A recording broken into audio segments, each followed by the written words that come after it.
All right, well, thank everybody for joining. I really do appreciate everybody's time. Like I mentioned before, it's nice to get everybody here and share a solution that SCM Connections has been working on for a while. We really are proud of it and think that it's going to change the game quite a bit here when we I'm going to stop that. There we go. It's going to change the game here in the IBP space. So it's an area that we've been working in for quite a while. And with that, let's just go ahead and jump right in. So let's go. Like I said before, just some housekeeping. If you have any questions, let me know. There you can either raise your hand or you can type it in the questions section, and I'll have that open here so I can see it as well. So let's get started. So just quickly, who are we? For those of you who don't know us, SCM Connections. We've been a leading implementer, mostly North America, although I guess some South America and Europe. Mostly North America for APO and IBP. So we've been working in those advanced planning applications since APO had been developed. The partners here have been part of the APO supply planning, demand planning space with SAP ever since it was launched almost 20 years ago now, probably a little less. So we've been around for a while, focusing a lot on IBP right now. And SCM Connections came together probably about 6 years ago to try and just be a better services partner and do projects in a better way. My name is Mike Raftery. I've been in supply chain planning space for about 16 years, mostly on the supply side, specializing in optimization. I used to work for some consumer products and healthcare companies on some of the large SAP projects they had. And then recently, probably 4 years ago now, jumped into the SCM Connections team and have since seen it go through a great transformation there. Because we get bored easily, we also started up another business called Think SCM, which develops machine learning applications. So the two combined are kind of leverage the best-in-class technology to solve supply chain problems in ways that we've never been able to before. So we are excited for this one because it opens up some doors and uses a lot of that experience for best practices. So for example, in this case, we look at some of the best practices from Fortune 500 companies from our implementations. We've done, I think at last count, about 6 full-scale IBP implementations and a lot of other sort of small onesie-twosie things. But what did we learn and what will make it better? So we try to do is say, let's put together a package that allows for users, for clients, for planners of all shapes and sizes to get there faster. So being a firm that's focused on the supply chain side of the business, let's get to using the system a lot faster and try and minimize the risk, disruption, and just cost involved in getting on IBP to begin with. So with that, we created this Spark package. So we created a pre-configured best practices version that walks you through some of the best ways we have seen these modules be implemented. And we have 4 of them right now. We have S&OP, demand, inventory, and supply. And today we're going to look at the S&OP module.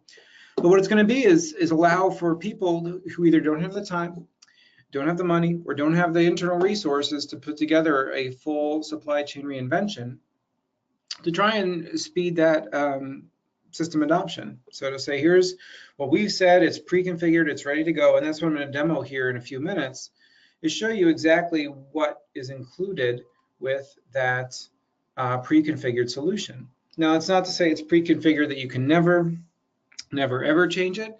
Think of it more as just a head start. So we've done all the work so that you can just plug and play. It reduces the design, it reduces the customization. It's really just an enablement of a project. So what is it? So we call it Project Spark, SCM, Supply Chain Management Planning Accelerator Resource Kit. And like I mentioned before, it is a pre-configured solution for rapid deployment. The goal of this entire thing is to cut the decision-making down, implement best practices, and get your team into a supply chain planning solution as fast as possible. So we try to simplify it, and as a result, even from a contract point of view, we simplified the cost and the scope. So each one of these modules has a fixed price, so you know what you're getting into, you know what's approved, and basically it's a known entity. It's not a time and materials project. It doesn't go on and on forever. It says, here's what you get, here's the cost, and we go. So it's really meant to speed the implementation as a whole. So this is what we have for the 4 modules. Today we're going to focus on this S&OP process. So the S&OP process, which you can see here, is going to be process flows that make sure that everybody gets on the same page. And so that one is going to include some demand and some supply. It's going to leverage the IBP foundation from SAP, and then it's going to take the SCM Connections knowledge, know-how, and configuration to make it probably best in class from a business point of view to get your collaborative demand and supply together. We'll have future webinars walking through the differences in demand, inventory, and supply, but right now we're going to focus on the S&OP implementations so you guys can all see exactly what you would get if you need an S&OP solution. I'm sure everybody's excited as I am and can't wait. So let me just walk through some of the benefits to it, and then we'll jump right into the system because I think it really shows well as a packaged element. So why would you consider a packaged solution over a customized solution? Me, and again, I said I have been in worked for companies large and small prior to becoming a consulting firm, and one of the risks was always the unknown of, what are we getting? What are we going to buy with our money? How far is it going to go? Do we really going to get what we think we're going to get? And it was always a lot of risk, especially in previous generation systems. With this partner package solution, it is actually a qualified partner package solution from SAP. So SAP, we're in the process, the last steps of the process of getting it signed off. So SAP has said this actually does work. It's not just me saying it. And that's a big deal as well. What does that mean? It ensures that our customers implement the best practices from IBP adopters. So everybody that's skinned their knees up to this point did so for you, so that you could learn from them and actually come up with solutions that solve some of their issues. It removes the risk. So it removes the financial and operational risk. Like I mentioned before, it's a fixed cost and a fixed scope, which means that you know exactly what you're going to get. Your business users know exactly how they're going to plan, and you know it's going to work. 1, because I'm going to show it to you, and 2, because it's also an SAP qualified solution. And it does take some effort to get that. That's not just a rubber stamp. So not just saying, oh, we have a solution, here it is, and we just change the font style, right? It's not that kind of thing. It is an advantage solution that we think that people can jump right into, simple, easy to use, quick time to value. So we're going to provide training, we're going to provide build processes, and we're going to have the configuration, meaning that the configuration is going to give you the best of our experience. The people means you're going to be trained with pre-configured training materials, and the process means that we have followed our best practices, in this case an S&OP process, to give you all 3 at once. And that is really at a fixed cost and a fixed price. Fixed scope means that it is going to drive value extremely quickly. So for the typical project timeline, we're looking at about 12 weeks. You can see here, 12 weeks is on the low end, assuming an ECC ERP system. However, if there's custom objects required, it might take longer. But if it's standard, Mara, MARC tables, everybody who does configured ECC knows what that means. But if it's standard extractors, it's looking about 12 weeks, and that's something that we've proven out doing a couple of implementations with this already. So again, real quick, here's a project timeline.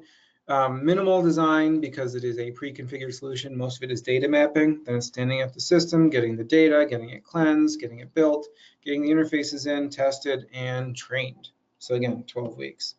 So with that, I'm going to jump actually right into the solution demo because I really think that's where it shows well. So it's not just that it it's not just me saying it's a pre-packaged solution, but it's actually showing how it works. So let's go ahead and take a look. So what do you get when you get this Spark package? Well, you get an IBP solution. An IBP solution looks like this. It looks a lot like Excel.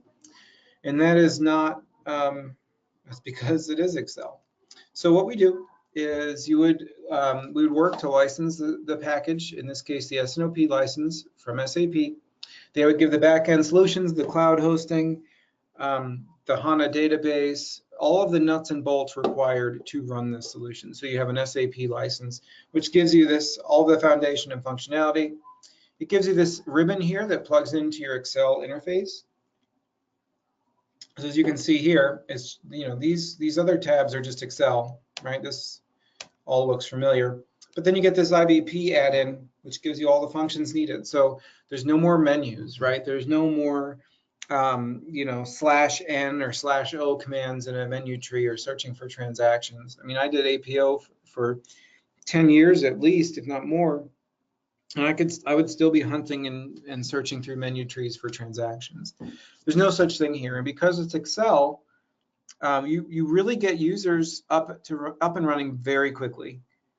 I mean, a couple of training sessions and they're off and running. We do workshops where we train people in half a day, and by the end of the day, they're running their own S&OP processes in the tool. So it's really easy to pick up. Again, most people are using Excel every day, if not multiple times a day.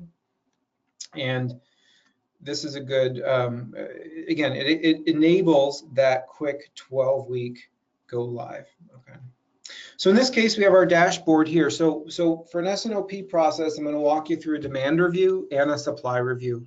And it's not going to be exhaustive because we don't have all day, but you should get the idea of what comes configured and how you'd walk through it. So in this case, this is the demand review template. And again, you would get in there by going to New View from Template. And there's your demand review. So it allows you, all of these to be pre-configured. In this case, it's a monthly planning view. We have all these tabs along the bottom, which would match the processes and the procedures delivered. So it all syncs up together.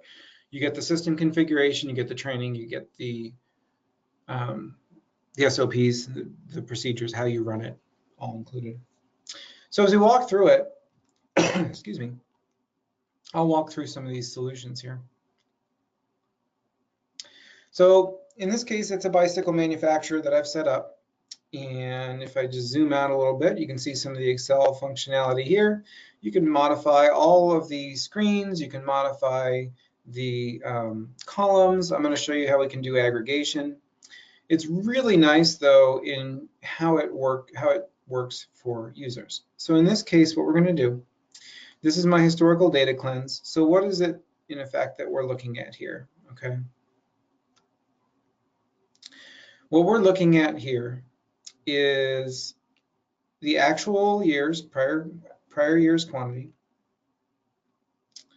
We're looking at some statistical forecasting, some actuals quantity adjusted, and that's really where we're looking at, is to say, where is this actuals quantity coming in? Now, I can say, you know what, that's all well and good, but I want to get rid of some of this stuff, and I just want to see adjusted quantity and actuals so I can tell where that is. So that's pretty easy to do if you want to change these views. It doesn't require configuration. This is all user driven. So if I come in here to edit view and I want to simplify my planning view, I can come in and say, come over here to my stat forecast one, and you can control the key figures like this. So in this case, it's set to actuals quantity adjusted. I can put actuals revenue here too. Okay, you can define the level of aggregation, in this case, product description, customer region. You can do time periods. So in this case, I want to go back 2 years. So I'm going to change it to go back to October 2016. I am showing historical in months. I can easily change it to weeks. All of this is user driven. So users can define how they view the data, at what level they view the data, and in which data they want to view. I'm going to say OK. It's actually running out to the cloud, bringing back the real live data. And so you can see here, we have, I'll come over in the middle here. So we have here is my product description. In this case, it's a BMX racing bike in blue. It is in the region for the Americas. And here's my actuals quantity. And here's my actuals quantity adjusted. And here's my actuals revenue. So you can see all of them side by side by side. Pretty cool stuff. You can see for some reason here, there's a huge spike. So this is a good example to show, let's probably take that guy out because it is most likely an anomaly somewhere. So I'm scanning through the system, looking for numbers that are probably larger than they should be. And it looks like it's high across the board. So for example, if you wanted to modify this data, as users like to do, oops, go up here, right? If we want to modify any of this data, you can do so in aggregate, or you can do so whichever way you want. So if I'm going to say, okay, this is EMEA 2019, let's say, is it a pink bike that's causing it? So you can filter down and say, what does my pink ones look like? Well, those are large as well. And you can change kind of whatever you want. So in this case, I'm going to go in and just say, you know what, this one, let's find one that's a little larger here. So for example, this guy here is 400. I am going to change this to be, let's just say it was a promotion for whatever reason, okay? And really, we're not going to run that promotion again. So this is going to be 200, this is going to be 150, this is going to be 120, okay? It's just as easy to do that. If I want to say that promotion, I think, is 20% of the volume, you can use your Excel skills and say equals, and if you look above, that cell times 0.8, and then just take some real simple business logic, drag it across. Now my actuals quantity adjusted is 80% of my actuals quantity because I assume that there was 20% left due to a promotion. I click Save Data here, and that's it. Now it saves that data, and the adjusted quantity actuals is what runs through my stat forecast. It's pretty cool stuff. Again, I can use formulas in Excel. This is what speeds the user adoption. Okay, it's all graphical as well. I'm going to go next here over to my stat forecast. So I've cleansed my history very briefly, but I did. And we're going to look at stat forecast. And the stat forecast is nice because even with this pre-configured simplified solution, I get to use a best fit model. And a best fit forecast model is a pretty neat feature within the solution. And again, this model would come pre-configured with your solution. When I run statistical forecasting, I'm going to run all of the models that are delivered with the S&OP module. So I'm going to run single, double, and triple exponential smoothing in this case. Oops, I'm going to run it at the weekly level. I can pick anyone I want, but we have enabled auto exponential smoothing, and I'll show you what that does. It's a key feature of this, and it's really powerful to speed that, again, user adoption and return on your investment. So the selected attributes mean that there's no more CVCs for those that were APO demand planners before, but basically you can define any level that you want to run the forecast at. Right now it's set to region and family. I'm going to set to region and actual product ID, okay? And it's being run at the weekly level. You could change that to the monthly level. But basically you can change it to whatever you want. I could have picked product family level, product group level, just BU level. Whatever makes sense for whatever you're trying to run in that day. So if I come in here, all right, and you would click next and then run it, it'll go ahead and run that stat forecast. Now I ran one just earlier today, a few minutes ago, and I'm going to show you what that looks like. Again, it took 2 minutes to run, pretty quick. It's not a huge data set, but it's very quick. And I'll show you what the auto model does. So if I pick a material, for example, and I pick a region, and you can see it ran this product at the region product ID level. It ran 3 different models. So what it's showing you here is you ran a single, a double, and a triple exponential smoothing model. It calculated the error for each one, and it said, look, for this particular product region combination, the lowest MAPE was 24%, and it was triple exponential smoothing. Okay, it does a different one for every product. So if I come in here and say, let's look at what it picked for everybody else, I don't quite know, but we can check. Okay, you can see here in this case, these 220, and 300 products, it picked double exponential smoothing. For these 100, 210, and 310, it picked triple exponential smoothing. So every combination, it picked whatever forecast model was used. That's a huge time saver and really allows for some good stat forecasting. And so what you'll see here is my actuals quantity prior year, my actuals quantity adjusted, My ex post forecast quantity, so it does an ex post forecast quantity as well, material by material. So in this case, I'm just going to pick a product family in here and use my filter and say, well, what did that look like year over year? Okay. And then you can see it switches to become, that's my statistical forecast quantity. And then the white is my forecast quantity from last year. So you can see, well, where did that come out, right? Where does that come out in the wash?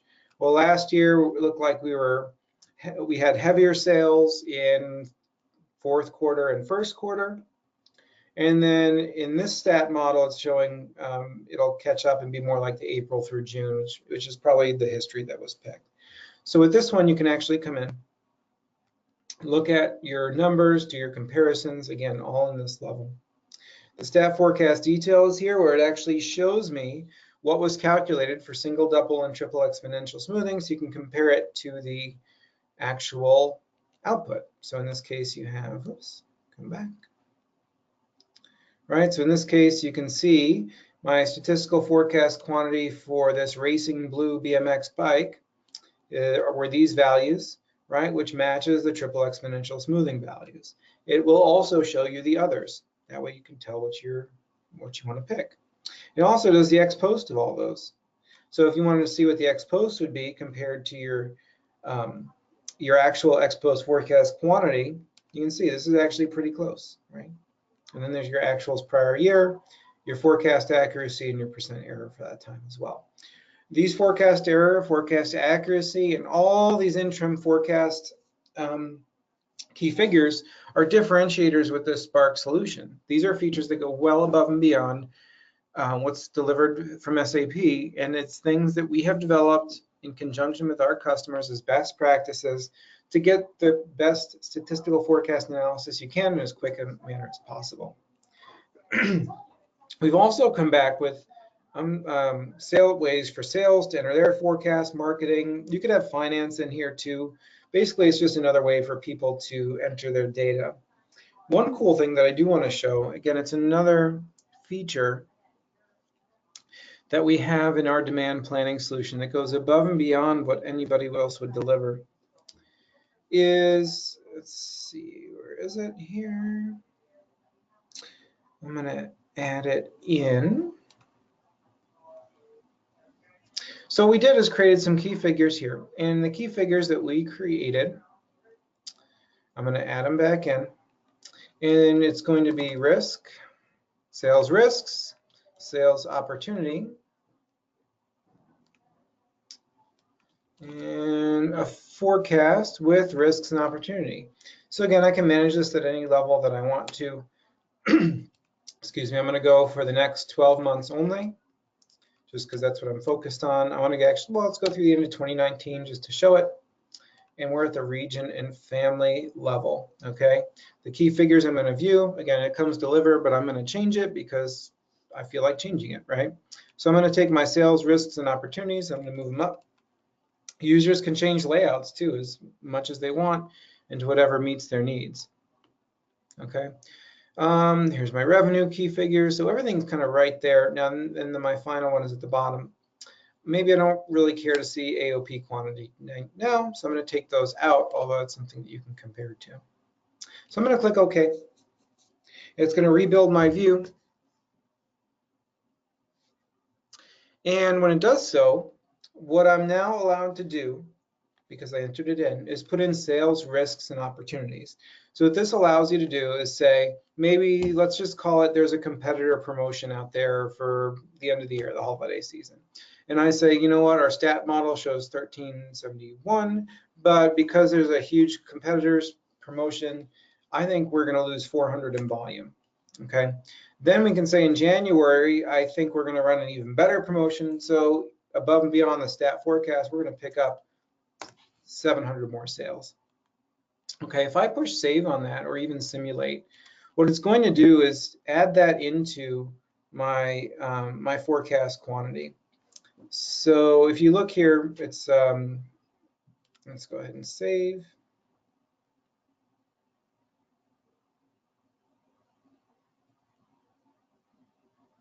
Okay, so if you saw what these cells did here, this cell, the consensus demand final with risks and opportunities, went up to 2854. It was 2154. And this key figure here, which was 2344, went down to 1944. So this then becomes the consensus demand. And it's not enough just to show what's here. What you can also do is enter in some comments as well. Let me make sure I have that shown. I'm going to come in for my key figures, and I'm going to display planning notes.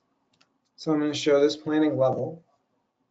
And this is kind of a cool feature as well that enables planners to communicate directly in the book. So let's go ahead and try this here. So I'm going to add a planning note and say competitor promotion problem 400 unit decrease MR. Okay. And you can see it looks just like a little note in Excel, and there it is. And so everybody can see that, right? And then on the 700, I'm going to put in a planning note to say our mega new year promotion for 2019 currently under review. All right, there we go.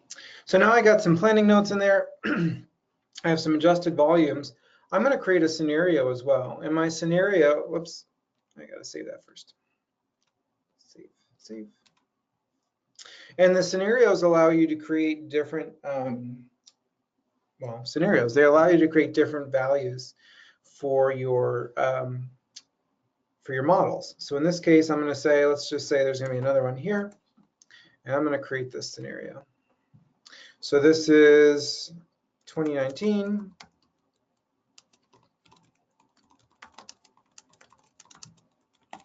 Okay, there we go. So now I've created a scenario, which is an on-the-fly what-if scenario for my entire S&OP process. This all comes with it as well. And side by side, it'll show you the comparison between different scenarios. You can see here's my beginning promotion. And if I want to go ahead and show the baseline, they show next to each other here. And then it'll actually show them side by side for easy analysis. So again, this is meant to drive best practices in an S&OP process, which means this is something you can actually bring into a meeting, right? And show not just the comments, show not just the values, but show the different alternatives. You can say like, look, here's my different values, and this one is a different value. So maybe I'll take this one out, delete this comment. Right, it brings it back. I'm going to delete this planning note. So you can kind of do a whole bunch of different elements here on the fly. Okay, I'm going to save this. And now I can see there's different sales opportunities and, more importantly, different consensus demand reviews. So if my promotion in this example is under review, okay, I deleted them, I guess.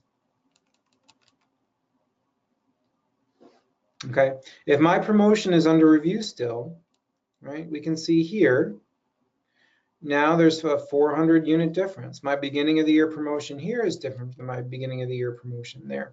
And these are the sort of things that you can actually review and let's see if I refresh, if it comes back, and do comparisons side by side.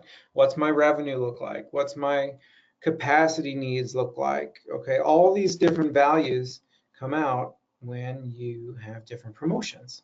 Pretty cool stuff. Okay, that's a big differentiator, again, to have these notes, to have these opportunities. Here's a big one as well. We've created a whole bunch of dashboards. I'm going to show you just a couple. And these come, again, all with that prepackaged solution where you can get these nifty reports. And these are some of the things that you would bring into a meeting to show, where are we at year over year. Here's my stat forecast accuracy. Here's my sales forecast accuracy. Here's my AOP quantity, right? Where it's coming from. Here's my AOP revenue. Put them side by side. These dashboards are really nice because people will start to rely on these in the meeting. How did our stat forecast do last month? Well, every meeting you bring in this dashboard is real-time refreshed with data from your IBP S&OP solution. Pretty cool stuff. The next one is the supplier view. So I kind of glanced by it in the previous one. I can show it again though. To make the process as easy as possible, okay, these dashboards are out there for everybody to view, and you can go ahead and click on them and they hyperlink right there. So if you want to look at your AOP revenue dashboard, boom, it's right there. If you want to look at your statistical forecast detail dashboard, it's right there. So these are things that users can get used to. Again, really quick, really easy to work with as a template, and meant to speed that process for you.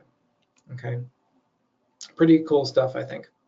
So here's what else we have. So if I go into my supplier view, okay, you can then see what the impact of that demand is. So I have the same type of thing as it walks through the process. And again, this will follow the procedures of the Spark package, where you say, let's walk through from demand to supply. So you can walk through and look at your demand. Where's my consensus demand compared to total receipts? So basically, where am I going to have shortfalls? Okay, wherever your demand is greater than your receipt, you might probably have a shortfall, and make adjustments there. There's also volumetric reports to say, with this plan, how am I going to view customer supply? So who is supplying my customer? In this case, you know, if I want to filter on this customer here, let's take a look. Where is it getting sourced from? 100% from Hong Kong. Well, what about this one?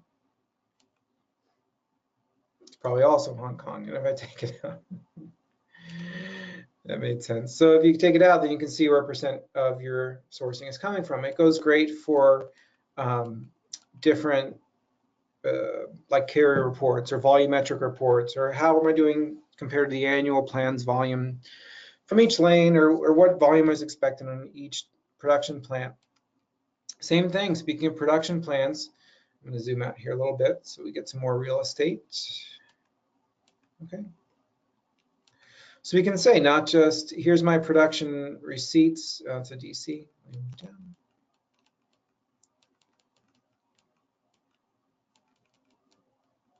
All right.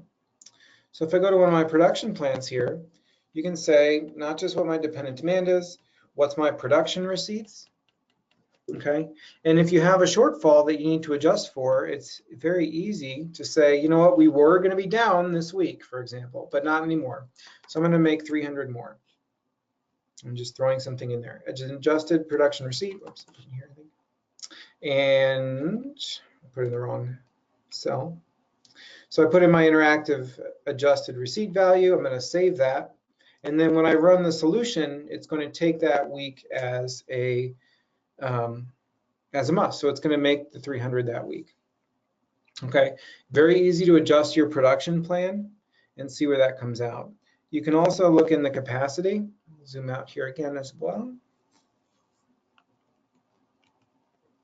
Right, if you zoom out on the capacity, you can say in each one of these plans, so for example, if I go to my plant here, I have my assembly and my packaging resource, I have capacity supply, capacity usage, and then the utilization.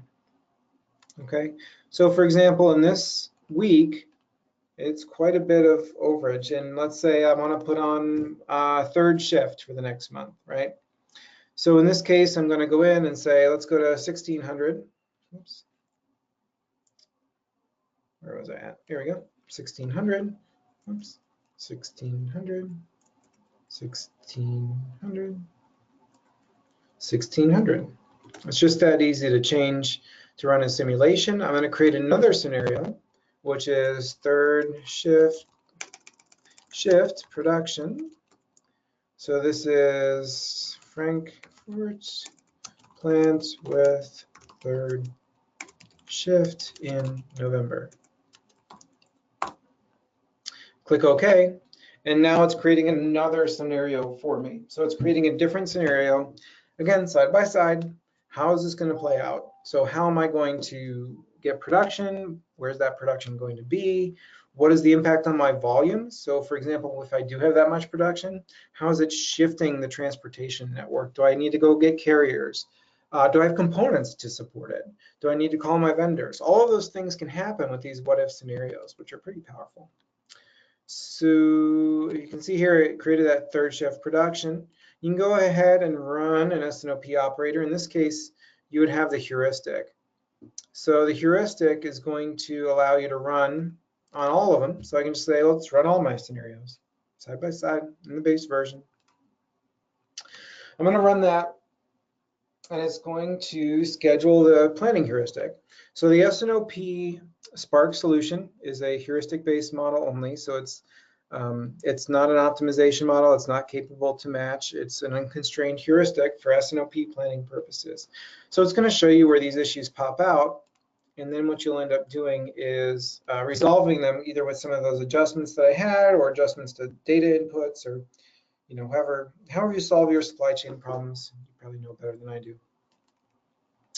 You can then look at inventory, for example. So inventory projections is always a big thing. How much am I carrying? And I want to show again some of the disaggregation aggregation capability. So if I'm looking at it now location by location and say, you know what, forget this, I just want to see global inventory. I can go ahead and delete the planning level, which means it's going to delete that location level aggregation that I have and bring it up to a product level. So you can see now everything is at a product level. Okay, I'm actually going to shrink this real quick. And you can see now it's global product level inventory. So it's showing me my projected stock, okay, in week over week. Let's see, did my thing finish? I'm going to refresh. There you go. There you go. So you can see there's net demand requirements. These have decimals for some reason. Receipts and supply. But what I'm really worried about here is my projected stock and inventory targets. And that's where you get into some of these issues. And in this case, it looks fine. But if you go ahead and adjust your production, so we adjusted our production on the Racing Green version. And let's just say I'm going to adjust that for a while. There's my 300. I'm just going to adjust it to make 500 a week because I have that promotion in the beginning of the year. And this is going to be the unit that takes it. So I'm going to put in 500 a week on my BMX Racing Green bikes.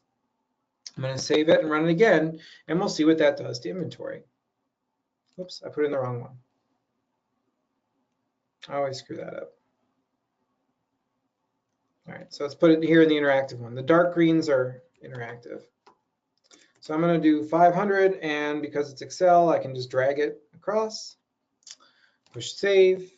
It's going to save my data, and then I'll run the heuristic again, and we'll see what happens on that BMX Racing Green inventory, not just on this one, but also on compared to baseline. So this is my third shift production scenario. Okay, I'm going to run this again. I'm going to run my S&OP heuristic on my third shift production scenario, and then what I'm going to do is stack them up side by side so we can see what the impact was. So there's my heuristic, there's my version. I'm going to run it. I'm going to run it again. Okay, and while that's running, I'm going to pull up my base version. So here's my third shift production scenario. I'm going to pull up my baseline scenario.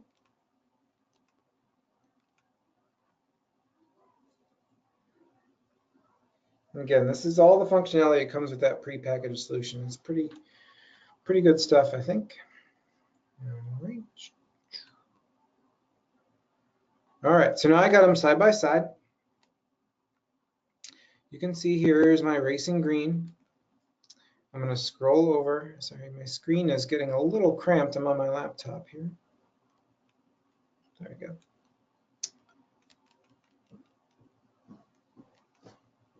Okay.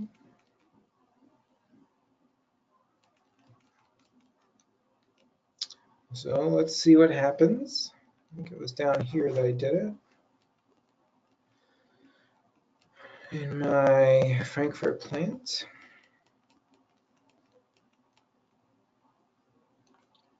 Let's see if it's done. Then we'll see our inventory. Oops. Cancel that. Sorry, status is what I wanted to pick. Okay, it's finished. So let's go to inventory on my BMX racing green bike. And it's showing baseline and third shift production. And you know what? I don't even want to be bothered with numbers. So I'm just going to say, show me the green. Let's see where it comes out. And go like this. We go put in a series for the baseline and the third shift. And let's look at our projected stock. All right, so right away you can say I added third shift. What did that do to inventory? Well, inventories are going to be higher now in the back half of the year until that promotion consumes it. And you can see right away the difference. Okay, you can see where that inventory is going. You can see how much more you're going to have to carry. And then you can look at the transportation impact of it too. Well, okay, that's fine. Where is my transportation going to be different? Okay, sorry. I'm on a laptop and sometimes my real estate gets a little smushed. And I think it was the Frankfurt plant that had the difference, so let's take a look.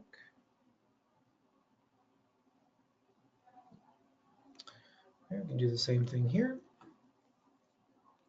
And see if it did impact it at all. I don't know if it did. Maybe, so there's third shift production and baseline.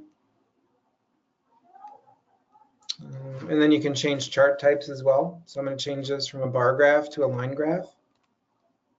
All right. And it looks like it didn't. So even though it carried inventory, that to me means it's carrying that inventory directly at the plant, not at the forward DCs. Again, showing that there's no impact on transportation, just inventory at the plant. Pretty cool stuff, very easy to work with and do simulations on. And again, this all comes with pre-baked with the configuration. It comes pre-baked with the algorithms, the views that we have here, the dashboards that we show. Where is it on this one? For example, the demand review, the forecast algorithms, and the summary sheets. So it's very easy to plug and play in 12 weeks and get the full power of the SAP IBP solution, including the simulations, including the forecast algorithms, supply heuristic, consensus demand building. It also shows, I kind of glossed over it, but it shows everything in both revenue and units. So you can see here, we have both revenue for actuals and units, and every key figure has the equivalent. So it's really easy to drive a best-in-class supply chain process for an S&OP process, no matter how mature yours is. Again, this goes live in about 12 weeks. It's very easy to work with, and this isn't the end of it. So this is what you get in 12 weeks, but you can also come back and say, you know what, I kind of want a key figure for financial impact because we're a financially driven organization. So we need a couple extra key figures. That's fine. That's not anything that is that this would prevent. I'm just saying this is the prepackaged solution. It's speed to value. That's what we're looking for. Get your supply chain up and running on IBP as quick as you possibly can. So that is kind of all I had. I'm trying to see if there's any questions. So one question that I had in here was, what is the technical landscape or data prerequisite for implementing IBP? There really isn't any. So this plugs into, that's a great question, by the way, because this plugs into any back-end system. So it can be an SAP system, it can be an Oracle system, it can be any sort of ERP system that you have, even other databases. And it doesn't prevent you from doing that. So when you get the, when you license IBP with us or through SAP, either way, they host the application. So as far as the technical landscape, it's all cloud hosted on SAP hardware, and we partner with SAP. This is a certified solution, so it works directly with their IBP format. And the IBP servers are hosted exclusively by SAP. So you can't license them yourself or you can't build them yourself. They do that. There's an interface that comes with this package, and the interface directly pulls data either from ECC or for additional costs, Oracle or something like that. And that's it. So the real Excel, I guess, is the only technical prerequisite for implementing IBP, because you can't get around the fact that it is Excel. I do want to show a dashboard as well, because the other part of it is a web browser, which everybody has as well. So the technical footprint is extremely light, and that technical footprint is what allows this implementation to be so fast. There is nothing that you need to install or maintain on your own. Okay, this is all SAP hosted, which means, again, quick speed to value. This is a very quick application to stand up. It's a very quick application to work with. Let me take a look here. I was looking through. Let's take a look at this management review. So I'm going to take one of these guys here. And all these analytics are directly linked to the data. So all of these metrics and dashboards are real-time integrated to the same data I was working with. So this also comes with a package. This comes as a web front end for reporting. In this case, it's constrained demand revenue versus AOP and actuals. So if you have management that speaks in this case dollars, which is not surprising, you get to see your actuals revenue, your constrained demand revenue, and your AOP revenue. So basically, how are we tracking to our annual plan? In this case, not good. Right? So you can see you missed it off for a while, and based our constrained demand plan says you're going to keep missing it for a while. But it's easy to see, even if it's not a great message. You can also look at profit by version. You can look at constrained revenue model. So all of these things are real-time integrated to the same platform, the same data that I was just showing you. And you can bring in different versions and scenarios as well for that what-if planning. Again, very easy to implement. As long as you have Excel and a browser, you can implement IBP. It's completely agnostic to any backend system, which allows the quick time to value.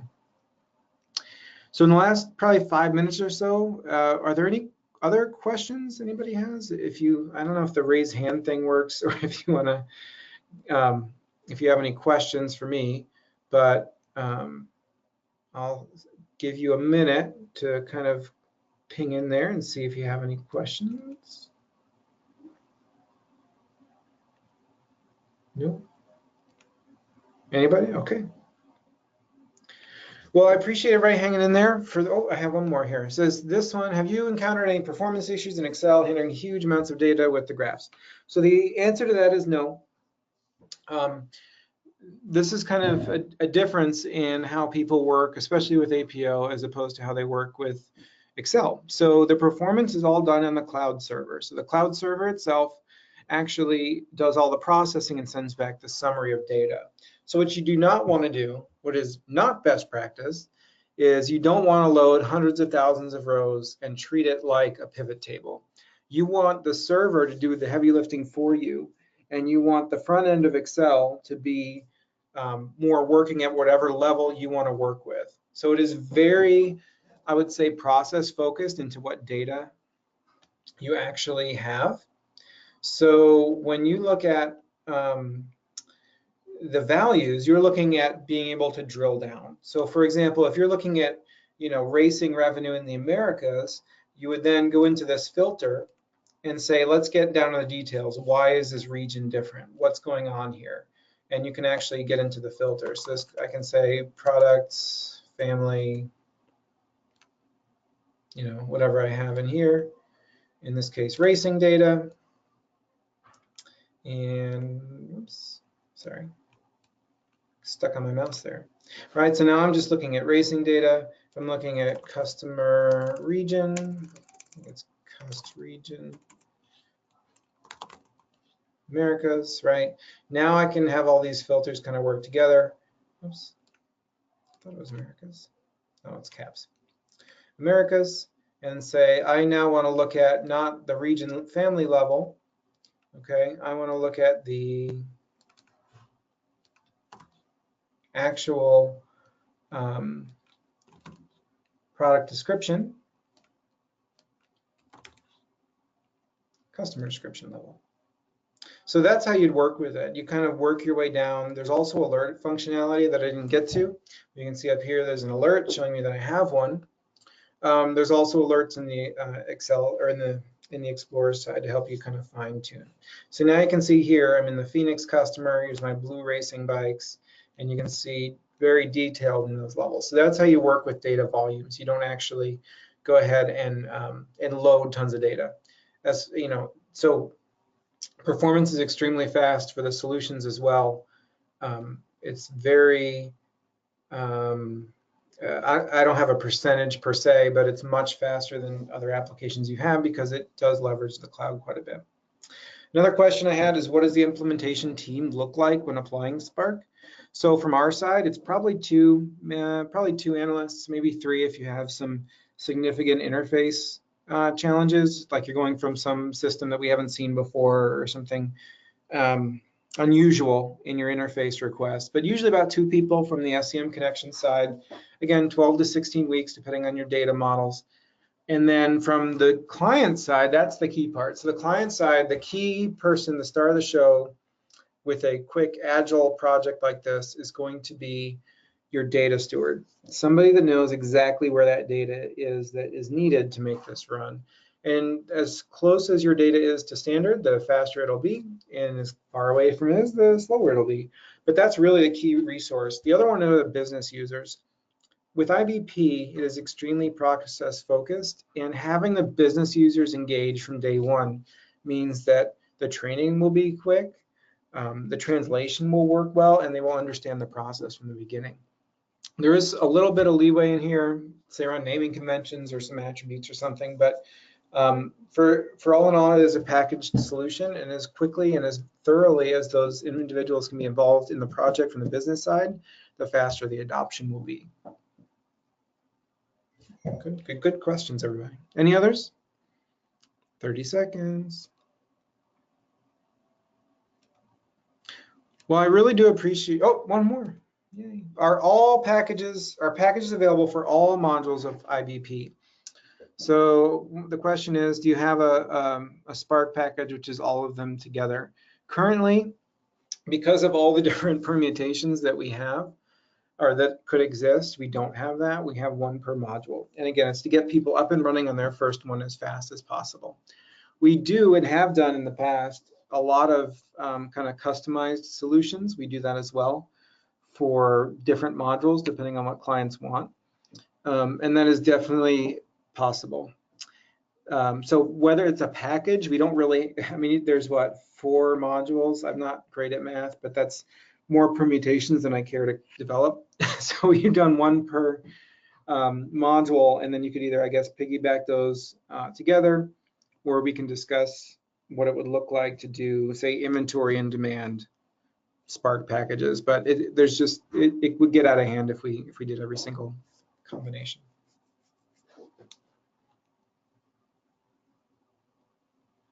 Cool. Any other questions? Again, this is a great audience. I appreciate the engagement. In terms of next steps from us, reach out to us. So Karen wants all 5 modules. See, I told you I wasn't great at math. Thank you, Karen. So what we're going to do is kind of wrap up here. As for next steps, so reach out to me.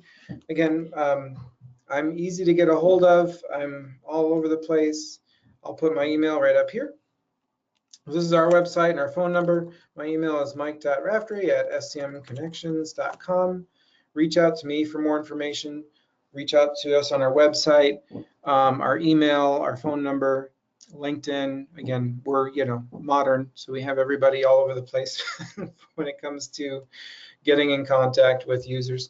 But yeah, we'd love to talk with you about what that module would look like, your data models, and how it might, how fast we can get you on the latest and greatest planning application from SAP and SCM Connections. So with that, thank you everybody for your participation. I really enjoyed it. Hopefully you get to see this in person and how it works for you and your organization in the near future, and enjoy the rest of your day. Thanks from SCM Connections.